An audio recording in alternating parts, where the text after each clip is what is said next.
Shalom, selamat pagi jemaat BPW Anugerah dari Allah. Bersyukur pagi hari ini dengan kekuatan yang baru, hari yang baru, kita diberikan kesempatan untuk beribadah bersama-sama. Itu semua karena anugerah Tuhan. Minggu ini kita akan memasuki ibadah Advent yang pertama. Satu lilin akan dinyalakan yang memiliki arti harapan. Tuhan Yesus Kristus adalah harapan kita semua, dan Dia berjanji Ia akan datang untuk kedua kalinya, membawa saya dan saudara kita semua dalam kemuliaan. Mari kita menantikan kedatangannya dan menyambut Natal dengan hati yang sungguh-sungguh bertobat kepada Tuhan. Penyalaan lilin akan diwakili oleh Oma Yan Kim, perwakilan dari pelayanan di wilayah Ciletreng.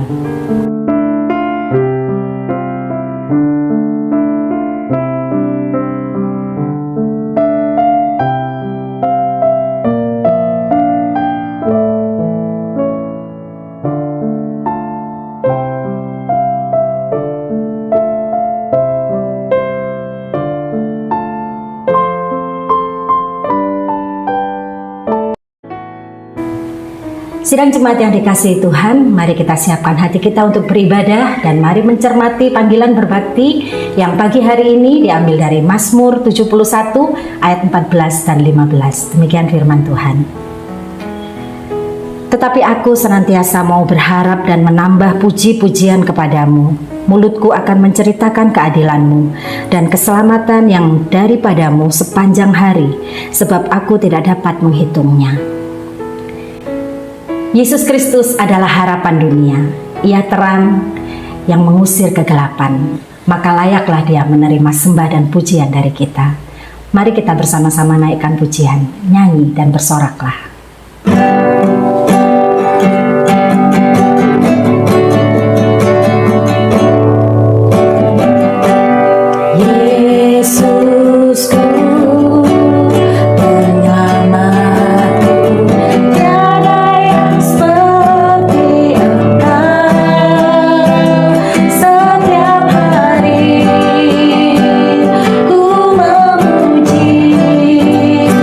Keajaiban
Mari kita satukan hati, kita bersama-sama berdoa.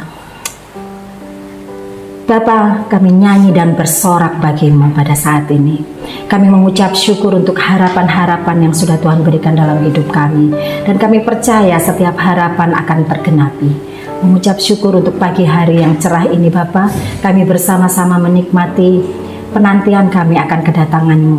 Kiranya Engkau siapkan setiap hati untuk benar-benar siap beribadah di pagi hari ini. Terpujilah nama Tuhan, kami menyiapkan hati yang sungguh berserah kepada Tuhan. Dan saat ini Bapa, kami menyerahkan waktu ini, keadaan di sekitar kami, kiranya tidak ada gangguan yang cukup berarti untuk kami menerima kebenaran firman-Mu.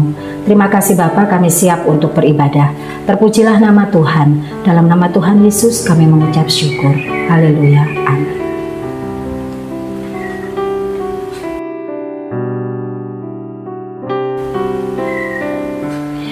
Kita akan menyambut bersama-sama. Tema besar kita bulan ini adalah Gerejaku Sehat, Gerejaku Bertumbuh. Sidang jemaat yang dikasihi Tuhan, kita akan bersama-sama menyambut Sang Raja kita. Kita pujikan, mari kita sambut Sang Raja.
Pembacaan firman Tuhan pada pagi hari ini diambil dari Yesaya 8 ayat 23 sampai Yesaya 9 ayat yang pertama. Tetapi tidak selamanya akan ada kesuraman untuk negeri yang terimpit itu. Kalau dahulu Tuhan merendahkan tanah Zebulon dan tanah Naftali, maka di kemudian hari Ia akan memuliakan jalan ke laut, daerah seberang sungai Yordan, wilayah bangsa-bangsa lain. Bangsa yang berjalan di dalam kegelapan telah melihat terang yang besar. Mereka yang diam di negeri kekelaman, atasnya terang telah bersinar. Panggilan persembahan diambil dari Imamat 27 ayat 30. Segala persembahan persepuluhan dari tanah, baik dari hasil benih di tanah maupun dari buah pohon-pohonan adalah milik Tuhan. Itulah persembahan kudus bagi Tuhan. Mari Bapak Ibu Saudara, kita menyerahkan persembahan dan perpuluhan kita ke dalam doa. Tuhan Yesus, kami mengucap syukur Tuhan, kalau pagi hari ini Tuhan memberi kesempatan kami untuk kami boleh memberikan persembahan kami mengembalikan perpuluhan kami. Dan biarlah persembahan kami ini Tuhan, seperti ayat yang tadi kami dengar, biarlah menjadi persembahan yang kudus di hadapan Tuhan. Biarlah Tuhan berkenan atas apa yang kami beri ini, dan biarlah Tuhan boleh pakai untuk pelayanan di tempat ini. Kami mengucap syukur Tuhan untuk pemeliharaan-Mu atas hidup kami. Saat ini kami mau buka hati untuk mendengarkan firman Tuhan, dan biarlah kami punya hati yang rela untuk diubahkan oleh Tuhan. Di dalam nama Tuhan Yesus kami berdoa dan mengucap syukur. Amin.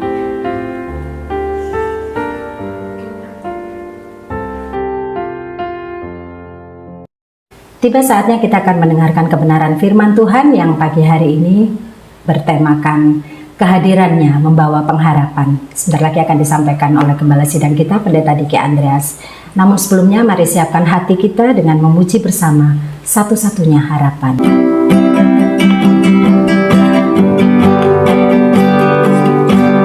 Di sana jalanku tertutup, Kau ada di sana memberi jalan keluar. Pahitnya sebuah kenyataan, Kau ada di sana memberiku kekuatan. Kau satu-satunya harapan, satu-satunya jawaban, tempat hatiku percaya. Kau satu-satunya harapan, satu-satunya jawaban, kepadamu Tuhan hatiku bersandar.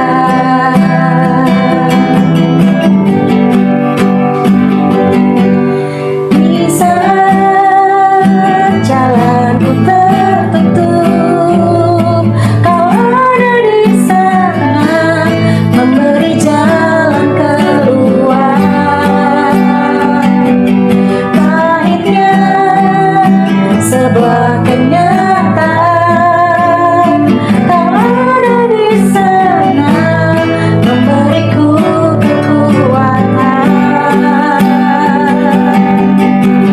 Kau satu-satunya harapan, satu-satunya jawaban, tempat hatiku percaya. Kau satu-satunya harapan, satu-satunya jawaban, kepadamu Tuhan hatiku bersandar.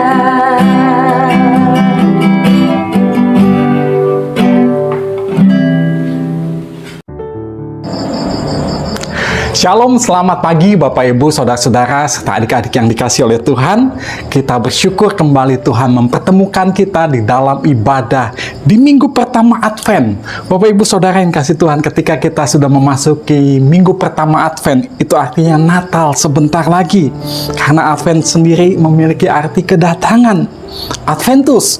Jadi Bapak Ibu Saudara, di minggu Advent yang pertama ini, artinya Bapak Ibu dan saya harus mempersiapkan diri dalam menyambut kedatangan Tuhan Yesus, menyambut Natal ini.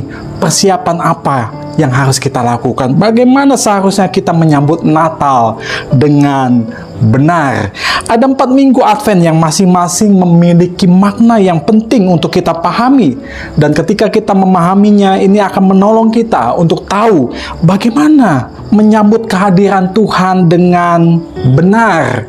Bapak Ibu Saudara yang dikasih Tuhan, Advent pertama ini bicara tentang pengharapan, karena kita tahu bahwa kehadirannya ke dalam dunia ini sungguh memberi pengharapan bagi dunia yang terhilang.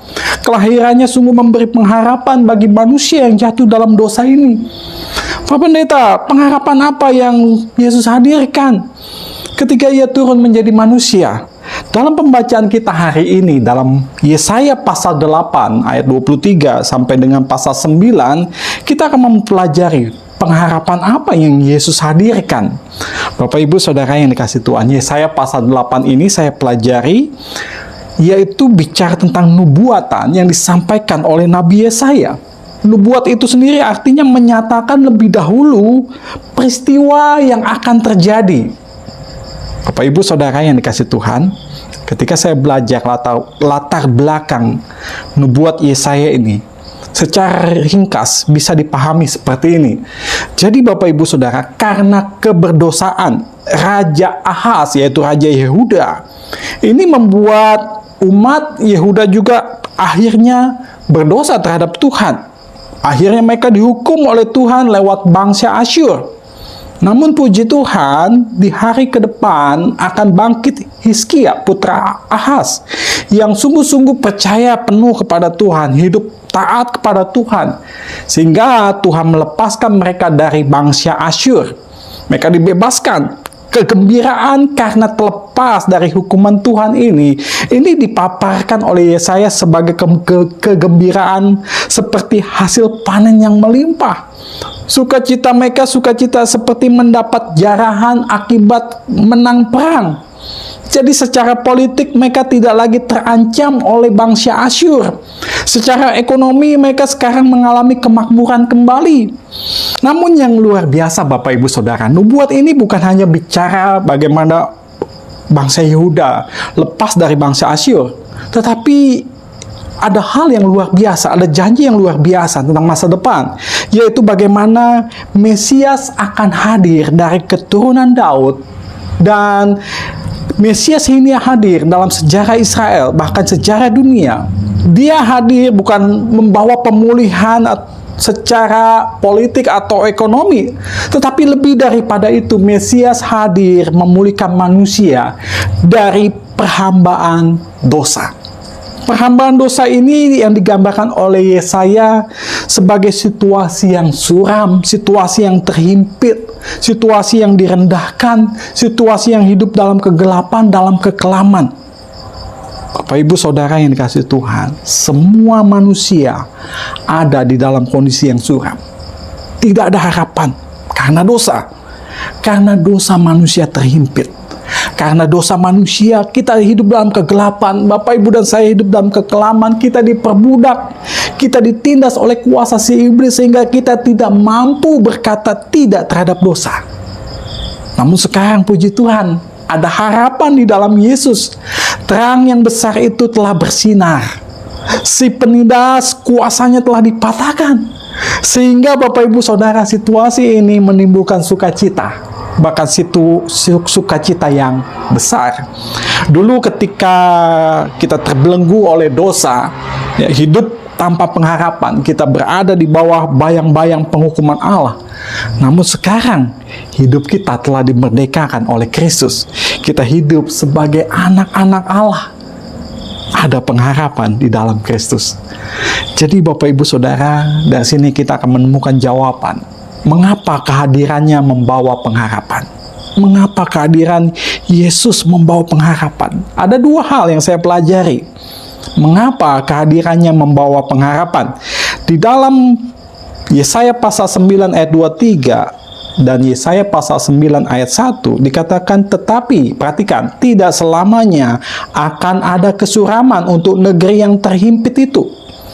Kalau dahulu Tuhan merendahkan tanah Zebulon dan tanah Naftali, maka di kemudian hari Ia akan memuliakan jalan ke laut, daerah seberang sungai Yordan, wilayah bangsa-bangsa lain.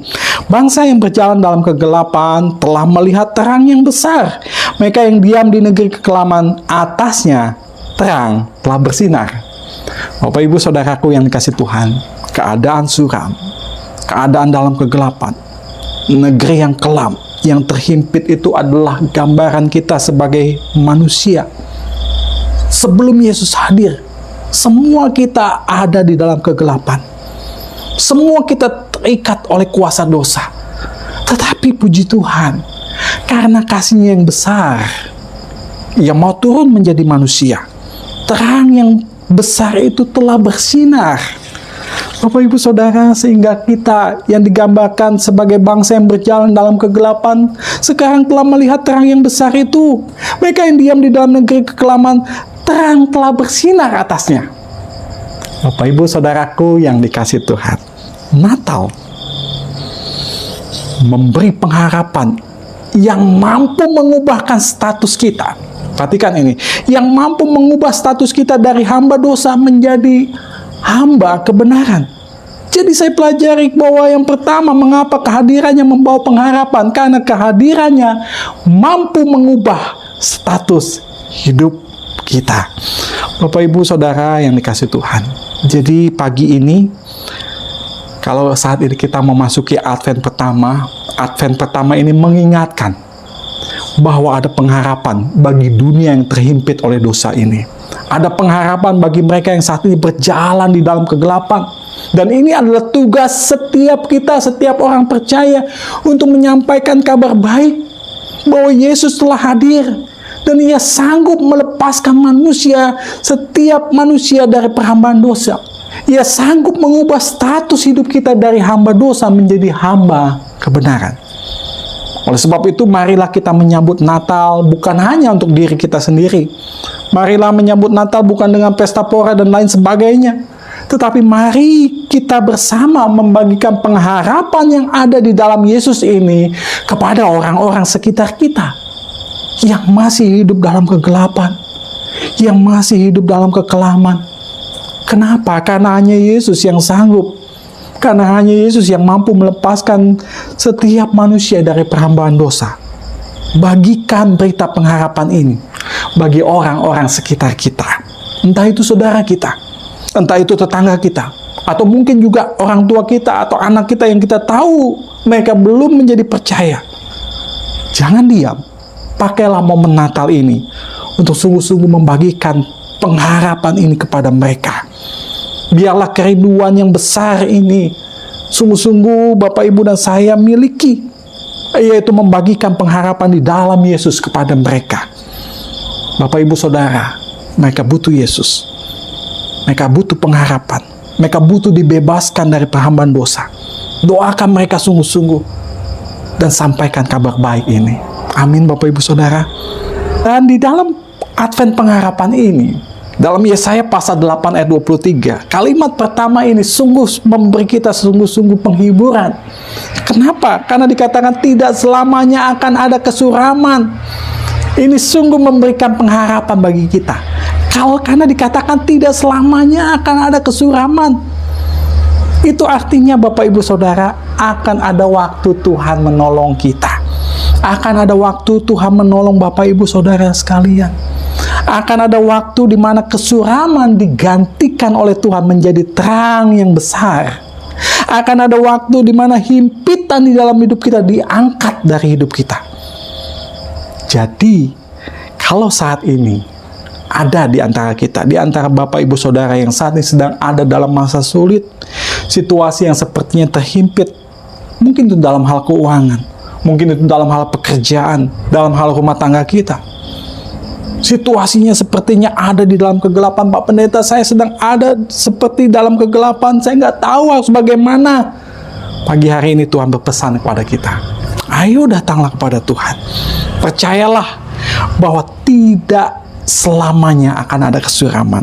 Akan ada waktu di mana Tuhan akan menolong kita. Amin, Bapak, Ibu, Saudara. Bapak, Ibu, Saudara, kita hampir ada di penghujung tahun 2022 ini.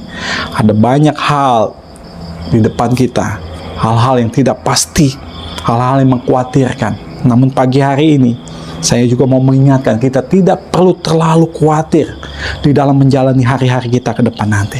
Selama kita menaruh pengharapan kepada Tuhan, percayalah akan ada waktu di mana Tuhan akan menolong kita. Akan ada waktu di mana Tuhan akan memulihkan kita. Karena Tuhan janji tidak selamanya akan ada kesuraman. Itu yang pertama. Yang kedua, mengapa kehadirannya membawa pengharapan? Saya pelajari alasannya karena kehadirannya memberi kita sukacita dan kelegaan. Sekali lagi saya ulang, karena kehadirannya, karena Natal ini memberi kita sukacita dan kelegaan. Perhatikan di dalam ayat 2, Bapak, Ibu, Saudara. Engkau telah menimbulkan banyak sorak-sorak dan sukacita yang besar.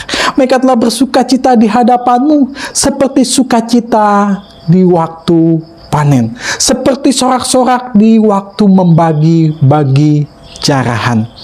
Bapak Ibu Saudara yang dikasih Tuhan, di ayat 3 dikatakan, sebab kuk yang menekannya dan gadar di atas bahunya, serta tongkat si penindas telah kau patahkan seperti pada hari kekalahan Midian.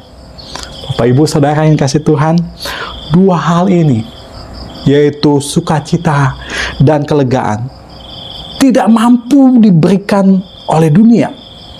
Mungkin dunia mampu memberikan harta, mungkin dunia mampu memberikan kekayaan dan kemewahan, tetapi Bapak Ibu Saudara, dunia tidak mampu memberikan sukacita dan kelegaan.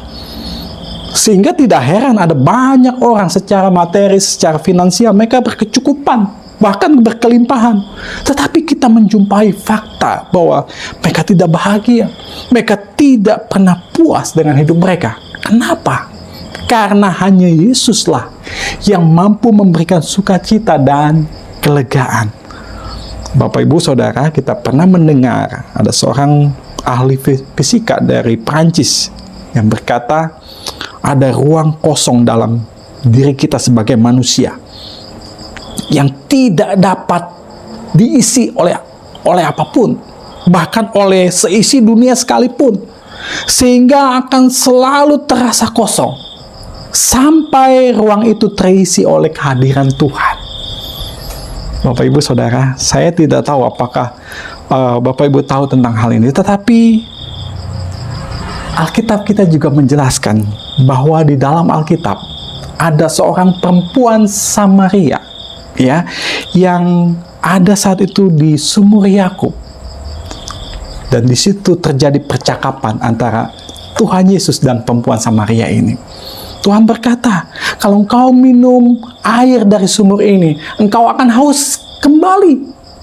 Sehingga perempuan itu berkata, berikan kepada saya air yang hidup. Dan Yesus berkata, akulah air hidup itu.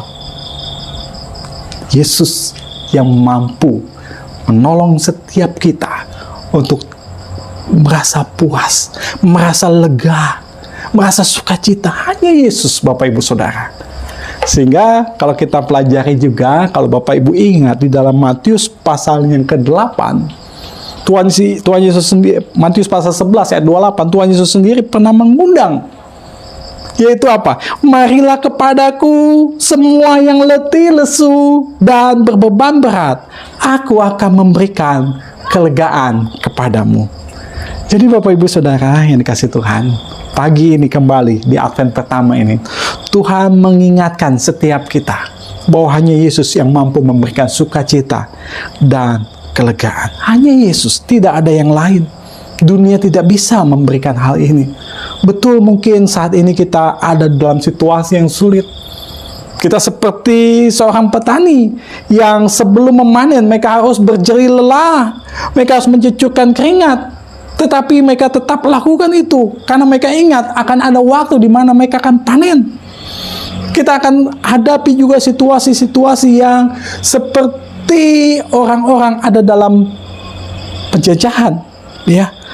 Kita harus berjuang, kita harus meneteskan air mata, kita harus bahkan mungkin meneteskan darah. Karena memang apa? Sebelum mereka membagikan jarahan, Bapak Ibu Saudara, kita harus berjuang.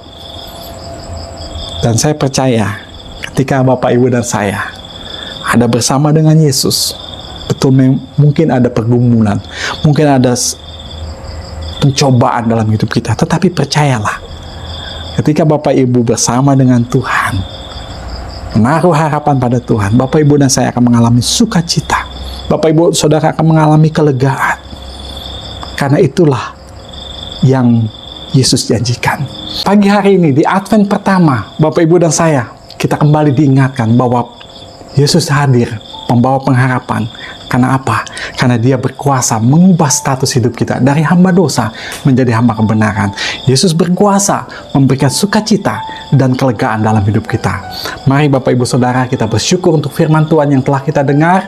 Mari kita terus mempersiapkan diri kita di dalam menyambut kehadiran Tuhan. Kita berdoa. Tuhan, terima kasih untuk firman-Mu. Kami bersyukur ya Tuhan, bahwa kehadiran-Mu ya Tuhan ke dalam dunia sungguh mampu mengubah hidup kami, mampu mengubah status hidup kami dari perhambaan dosa menjadi hamba kebenaran. Tuhan, terima kasih, kami bersyukur karena Engkau mengasihi dunia ini. Kami bersyukur karena Engkau mengasihi kami sehingga Engkau mau turun menjadi manusia. Tuhan, terima kasih juga karena hanya Engkau ya Tuhan yang mampu memberi kepada kami sukacita dan kelegaan. Dunia tidak mampu. Oleh sebab itu Tuhan, tolong supaya kami terus menaruh pengharapan kami hanya kepada Tuhan. Terima kasih Tuhan untuk firman-Mu. Terima kasih. Tolonglah kami untuk sungguh-sungguh mempersiapkan diri kami menyambut kehadiran-Mu dengan cara yang benar, dengan mempersiapkan hati dengan sungguh-sungguh. Tuhan, terima kasih. Terpujilah nama Tuhan. Bapa, hamba berdoa kiranya kasih karunia dari Allah Bapa di surga, cinta kasih dari Tuhan Yesus, dan persekutuan dengan Allah Roh Kudus kiranya akan menyertai dan memberkati kami sekalian. Di dalam nama Tuhan Yesus kami berdoa dan kami mengucap syukur. Amin. Amin. Bapak Ibu Saudaraku yang kasih Tuhan, mari kita sungguh-sungguh mempersiapkan diri kita di dalam menyambut kehadiran Tuhan. Tuhan memberkati.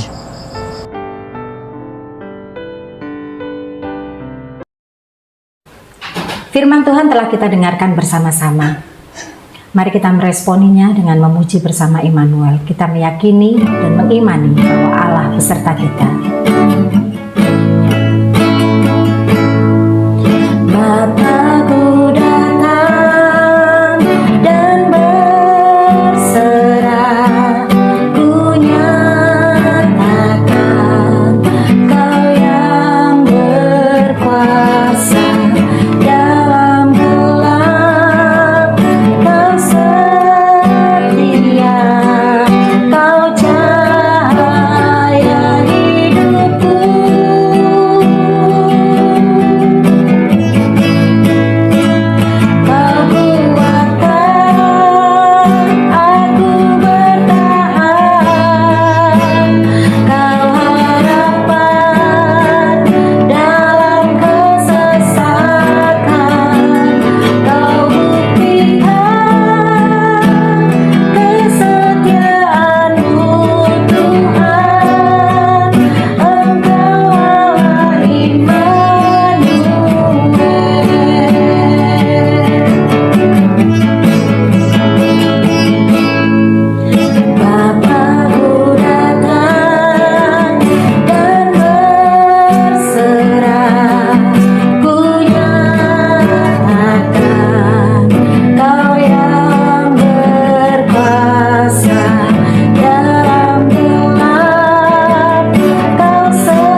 Ibadah kita telah selesai. Puji nama Tuhan. Mari kita melanjutkan kegiatan kita kembali dan kita berjumpa minggu depan di Advent yang kedua. Tuhan Yesus memberkati kita sekalian.